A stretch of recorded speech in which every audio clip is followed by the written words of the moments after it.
person drifts away from Allah, and sometimes doesn't even drift away, but Allah subhanahu wa ta'ala wants to make you even better. He calls you through 4 stages.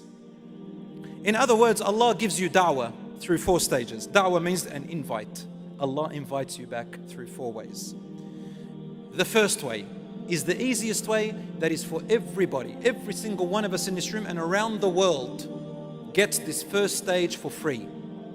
The first stage that Allah goes through is He shows you and clarifies to you the guidance by exposing you to opportunities to listen or to read or send someone to you to remind you, such as the khutbah on a Friday. Everyone can sit down and listen to the khutbah. That's why we must not talk or engage with anybody during the khutbah on a Jumu'ah. Allah is guiding you. Just listen. Everybody can do that. You go on YouTube and you listen to a topic of your choice about Islam or Deen or fear of Allah. Everybody can do that. Who is the one that facilitated this for you? Humans invented it, but who is the one that gave them the intellect and for you the ears to listen? Allah. So Allah brings to you something like that. I've heard young people tell me, you know what, subhanAllah, today I was thinking about this. I opened up my phone and on YouTube, what's the first thing that came up? This. SubhanAllah, wallahi, this is a sign. Yes, it is a sign. It is a sign. Sometimes all week you'll be talking with your friends about something or thinking about something, and the khutbah comes, the Jumu'ah, you sit down and you go, oh my Allah, this Imam is speaking about the same thing I was thinking about all week. It's a sign. Sometimes you'll be going and you see this religious sister or brother coming your way. You want to run away because then you're going to think it's the haram police or something like that. The shaitan starts telling you all this stuff, right? But then they follow you even if you don't like it, and you try to be respectful and they remind you about something and they go away. Allah has sent you a messenger. Don't worry about whether they were nice or not nice. A strong person is able to sift through that. We cop it all the time. You know what cop means? It's an Aussie slang. We cop it means we suffer all the time when we're on social media. Lots of people say terrible, terrible, terrible comments to us. All the sheikhs, all the people who are on social media, we cop all the time. But you have to be able to sift through that ugly comment and remember that you are pleasing who? You are pleasing Allah subhanahu wa ta'ala. If I know that I'm doing the right thing and Allah subhanahu wa ta'ala is pleased with me, I will take some of the criticism that guides me bi-idhnillah and I'll throw out the attitude of the people because I don't want to be like them. May God help them. I'll make dua for them. Say, Allah yahdikum. May Allah forgive you. So Allah sends you free guidance. Now, if that doesn't work for you and you continue to go astray, Allah then goes He guides you through a little bit of a tougher approach. The second stage, He will nurture you through disciplining you. So first, you didn't take the reminder when you were comfortable. So then Allah nurtures you by disciplining you. Now I want you to think about discipline in relation to parents, someone who cares about you. If your mother or father discipline you, or you discipline your children, is it a good thing or a bad thing?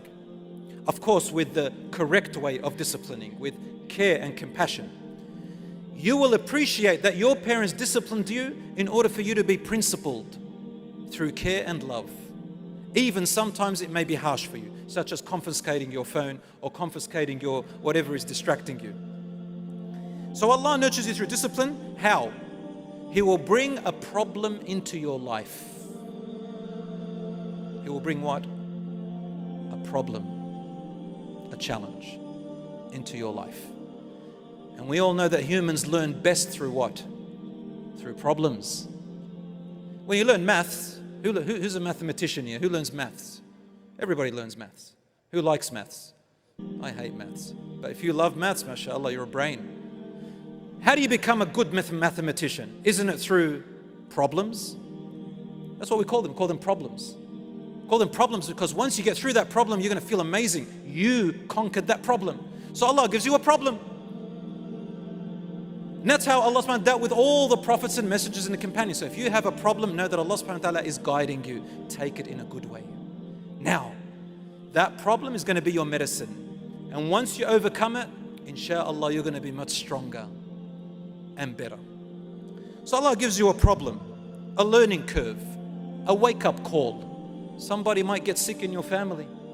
A death may happen and you attend a funeral. You may see somebody get run over. You may have an accident, God forbid. You may lose something. You may be tested a lot or a little bit, depending on how severe you need that guidance. Then if that doesn't work, Allah will intensify a little bit more to the third stage.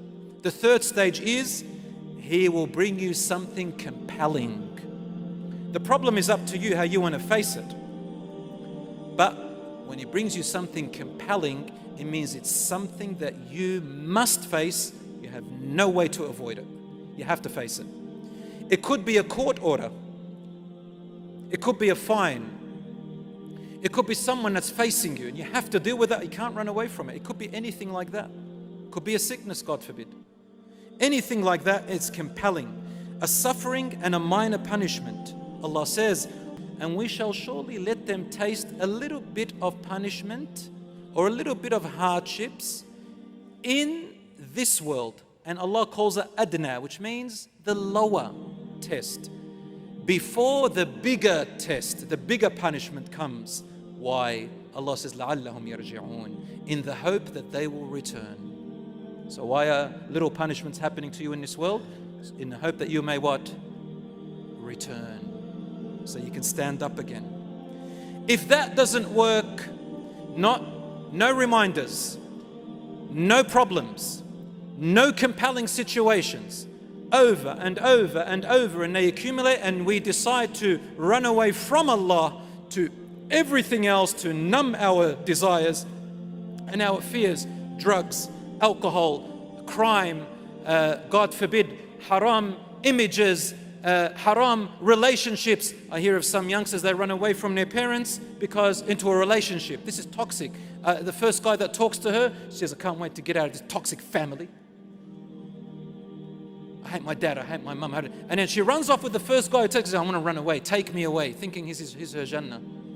He ain't your Jannah, darling. And then she has a toxic relationship there. No, run to Allah first so Allah subhanahu wa ta'ala can help you. If all, and I know I just picked on our sisters, I'll pick on the brothers as well. A brother goes through problems and then he wants someone to mummy him. He's got problems with his mum. So he goes on the internet, tries to shop around for the easiest target. How old are you? Oh, are you 17? Sweet. Because 17 is like good, that's good enough. See a 14-year-old. How old are you? I'm 14. Oh, sweet. What are they after? They go to their mates and they say, look, I picked her up. Oh man, bro, you're a champion. Show us how to do it. These people have got problems and we need to nurture them. We need to nurture them. No, brother and sister, don't go after that in order for you to try and fulfill that little gap that you might have. No, that's going to lead you astray. But anyway, after all these three stages, if nothing works and the reminders come again and again, then the catastrophe happens. And I'm going to finish it with this. Do you know what the catastrophe is? What do you think it is?